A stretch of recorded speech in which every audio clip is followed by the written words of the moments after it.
Vamos a saludar a nuestro próximo entrevistado, el profesor Maxim Ross, economista, profesor de Teoría Económica y Macroeconomía, profesor asociado y jubilado de la Universidad Central de Venezuela. Fue miembro del Consejo de Asesores del Banco Central de Venezuela. Profesor Ross, ¿cómo está? Buenas tardes. Bien, bien, gracias, bien, gracias. Gracias por atendernos. Bueno, entonces, no hace nada. Aló. Aló, escucho. No, adelante, profesor. Estamos terminando de ver la presentación por parte del ministro Miguel Pérez Abad de este nuevo sistema de cambio. Él habló que era nuevo, ¿por qué nuevo? Ah, bueno, dice él que es nuevo y nuevo porque tiene dos nuevo. tasas.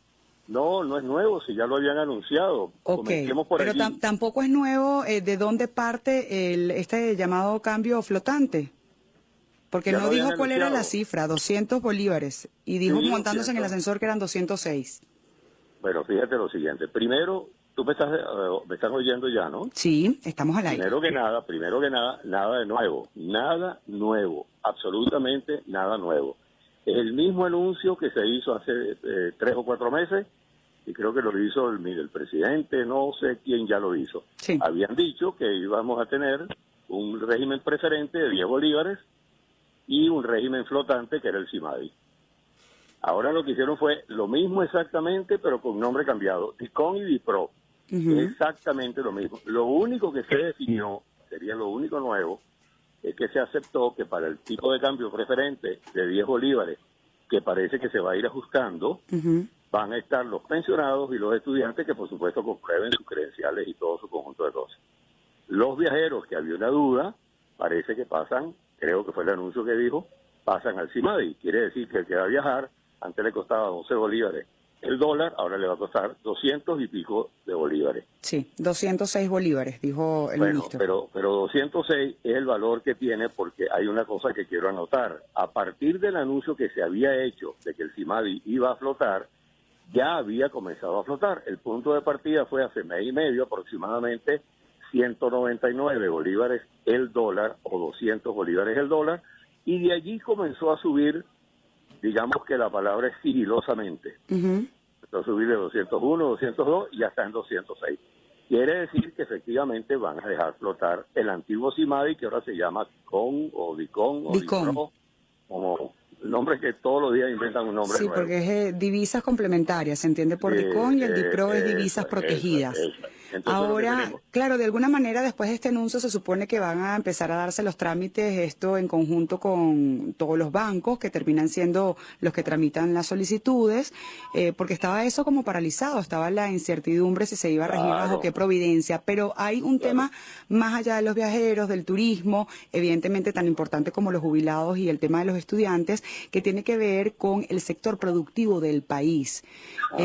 Es decir, ¿no se reconoce una deuda o sí se reconoce que hay deuda con el exterior?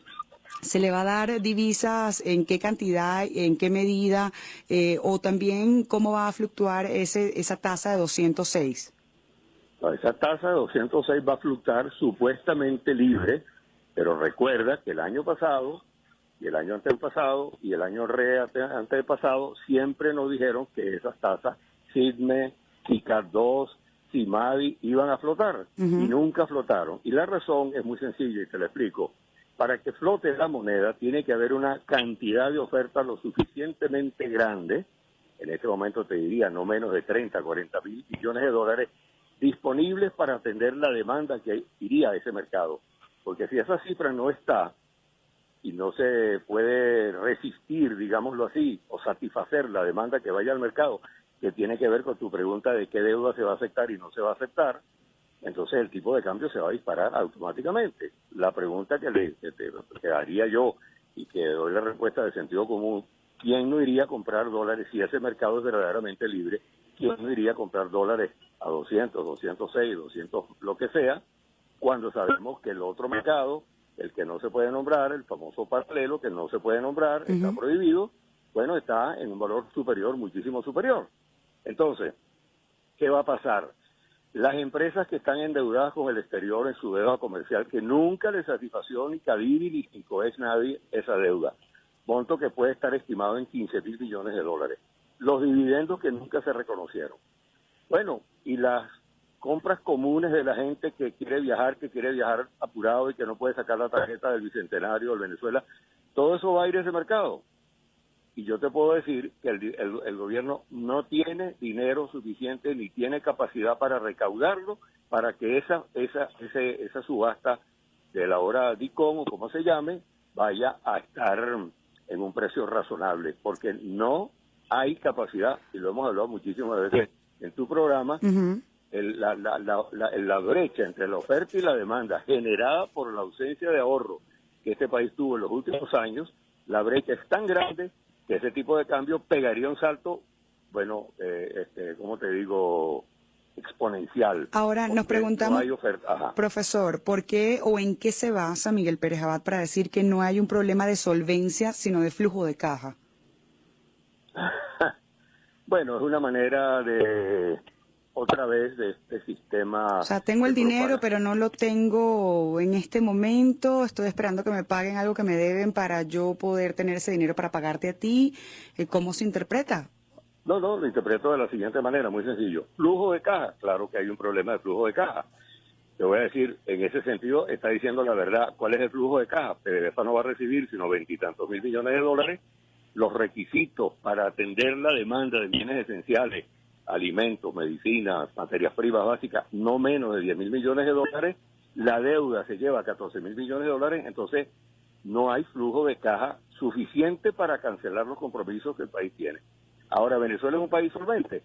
Bueno, si voy a esta interpretación. Si es verdad que tenemos las reservas de oro más grandes del mundo, superiores a las de Sudáfrica, las del Congo africano, cualquiera de estos países, entonces claro que el país es solvente. Pero la solvencia depende de la capacidad que el país tenga para hacer inversiones para explotar esos recursos.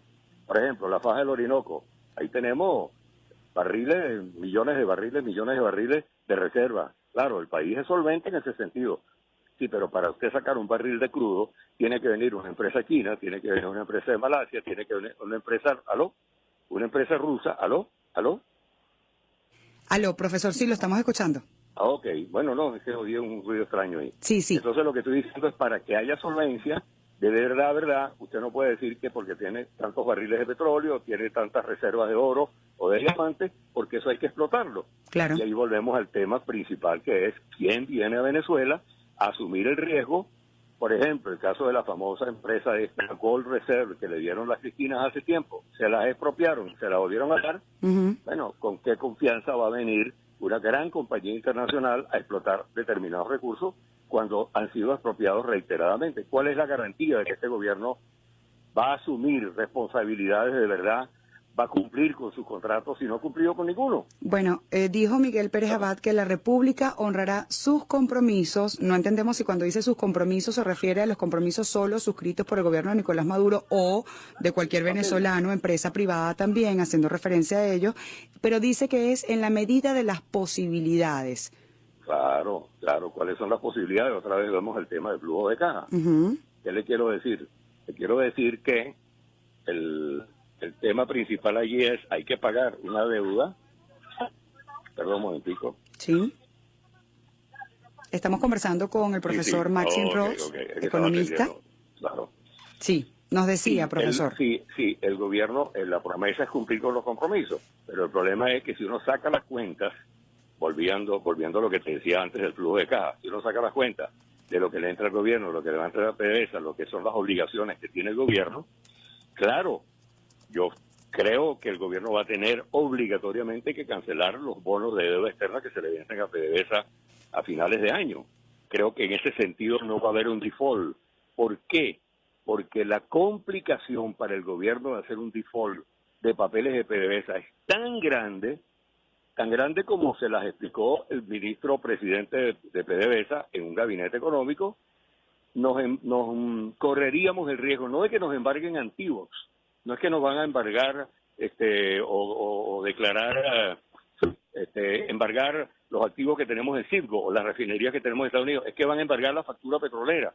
Quiere decir que un barril que llegue a los Estados Unidos, si nosotros no cancelamos deuda, automáticamente no va a poder entrar. Quiere decir, no podríamos vender petróleo ni en Estados Unidos, ni en Japón, ni en Europa. Entonces, vuelvo al punto. En ese sentido, creo que la promesa es que sí van a pagar compromisos, pero Sí. ¿a costa de qué? Bueno, a costa de tener un default tremendo con las empresas nacionales en materia prima que nunca le cancelaron de Cadivi, de Sencoex que nunca se canceló, dividendos que nunca se aceptaron a las empresas internacionales y, peor todavía, ¿quién está pagando el pago de la deuda externa? La cantidad de gente que está haciendo colas porque no hay dinero para materias primas, porque no hay dinero para comprar los medicamentos y no hay dinero para comprar los mínimos requisitos alimenticios de la sociedad venezolana. ¿Cuál es la contrapartida de pagar la deuda externa? Las colas y la escasez que está haciendo la gente en la calle. Hay que entender eso. El gobierno paga su deuda externa a costa del sacrificio de los venezolanos. Y eso es lo que es importante. Profesor, hay un tema también acá que, bueno, uno termina llegando a esta conclusión. No se cambia el modelo económico simplemente por un tema de ideología política, porque las distintas herramientas, soluciones, rutas, como quiera que se llame, se han presentado, pero eso tiene un costo político al final de la historia. Tienen que cambiar la forma de pensar y de entender qué es lo bueno, qué es lo malo y qué es lo suficiente o no para una familia o un venezolano para poder también entender que hay que cambiar ese modelo político y económico. Claro, es un problema ideológico, por supuesto, pero el problema está en que el gobierno se dio cuenta muy tarde de que tenía que cambiar el modelo y toda esta retórica y esta palabrería sobre el rentismo petrolero y abandonar el rentismo petrolero y pasar a un modelo productivo que se base en el trabajo de los venezolanos. Todo eso es verdad, pero eso lo viene diciendo Venezuela hace 60, 70 años y no lo hemos logrado. ¿Por qué no se logra? Porque en lo que repunten los precios del petróleo, el país regresa a vivir con la misma inercia y la misma tendencia, es decir, del rentismo petrolero. Para mí es un bla bla lo que el gobierno está diciendo, te digo por qué. Porque el gobierno está diciendo eso si solo en un momento de atraso. En un momento de atraso, en el sentido de que, fíjate cómo te lo explico. Tú te das cuenta hoy de que tú no puedes vivir con determinados ingresos pasado mañana o mañana. Y entonces tú tomas medidas en ese momento cuando te das cuenta de los cambios que tienes que hacer. Está bien, hay que cambiar, pasar del rentismo petrolero a vivir de otra cosa. Pero el problema es que lo tienes que hacer a tiempo. El año pasado, cuando ya el gobierno sabía que los precios del crudo se iban abajo, porque ya se sabía lo que estaba haciendo Arabia Saudita y lo que estaba haciendo Rusia y lo que estaban haciendo los Estados Unidos con el mercado petrolero, en aquel momento, allá debieron tomarse las principales medidas para que ahora estemos cambiando lo que queremos cambiar. Y resulta que eso fue muy tarde. Creo con mucha responsabilidad que te puedo decir que es muy difícil cambiar el modelo rentista petrolero de un día para mañana y que todo se convierte en palabras. En el sentido de que tú no puedes poner a producir al país de hoy a mañana, qué sé yo, los daños que se causaron en la agricultura, en la ganadería, en la industria. Toda la hostilidad, porque este es el otro problema. Si tú quieres pasar de un modelo petrolero a un modelo no petrolero, tú necesitas indispensablemente la cooperación del sector privado venezolano poderoso, del que produce de verdad. Tú no vas a pasar del rentismo petrolero a un modelo productivo con empresarios que producen el 5 o el 3% de la producción nacional ganadera. Es decir, en otras palabras, cuando tú me hablas de motores, y los 19 motores y los 14 motores, siento en el fondo que se trata de un gran engaño. Es propaganda política de nuevo. ¿Por qué es propaganda política? Porque ellos saben muy bien con la comuna, con pequeños empresarios que son los que pertenecen a los asociados al señor ministro Pérez Abad, que son los que han estado siempre contrarios al gran empresariado, con ellos no vas a poderlo sustituir. Entonces es un verdadero engaño creer, si es que se lo creen, yo no creo que se lo crean, que van a pasar del rentismo petrolero a una economía productiva, a una economía que va a sustituir al petróleo. ¿Y de verdad se puede creer cuando dice Miguel Pérez Abad que estamos en el mejor momento económico para la transformación económica del país? Bueno, eso es verdad, estamos en el mejor momento económico porque los precios del crudo se cayeron, pero el problema está en que las decisiones y las políticas que el gobierno adopte para salir de un modelo a otro tienen que ser creíbles. ¿Y quién se las tiene que creer? Los primeros que se las tienen que creer son los inversionistas nacionales, los empresarios nacionales poderosos, te voy a poner un caso muy concreto. Si tú sigues peleando con la Polar, que produce el 5% del Producto Interno Bruto, que produce el 30% del abastecimiento alimenticio del país, si tú sigues peleando con la Polar, ¿cómo es que tú vas a pasar del modelo petrolero al modelo productivo? O sigues peleando con Nestlé, o no le reconoces a Nestlé, ni a Cargill, ni a Procter, ni a ninguna de las empresas internacionales, no le reconoces ni dividendos, ni le reconoces deuda comercial. Entonces, es un plan completamente inviable, porque detrás, lo has dicho al comienzo de la entrevista, está el problema ideológico.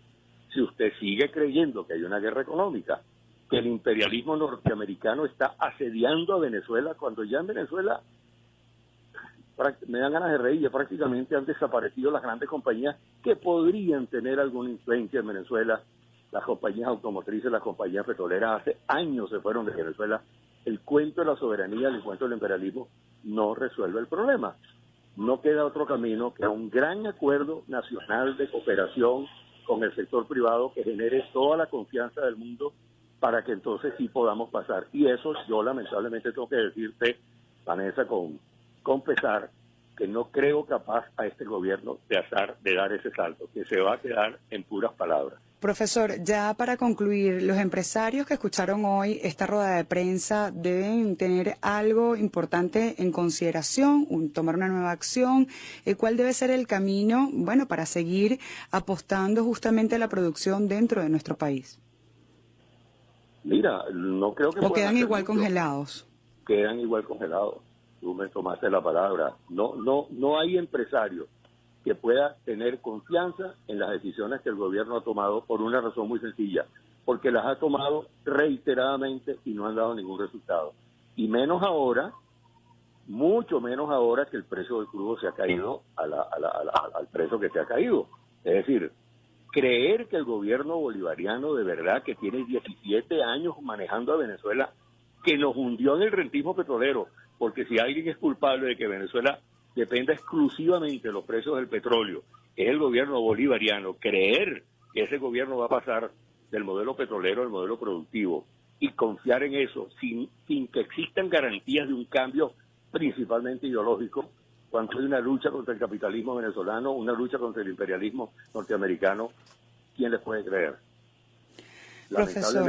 Lamentablemente creo que los empresarios van a quedar congelados como están congelados de todas esas mesas de trabajo que han creado a su mes que no han servido para nada.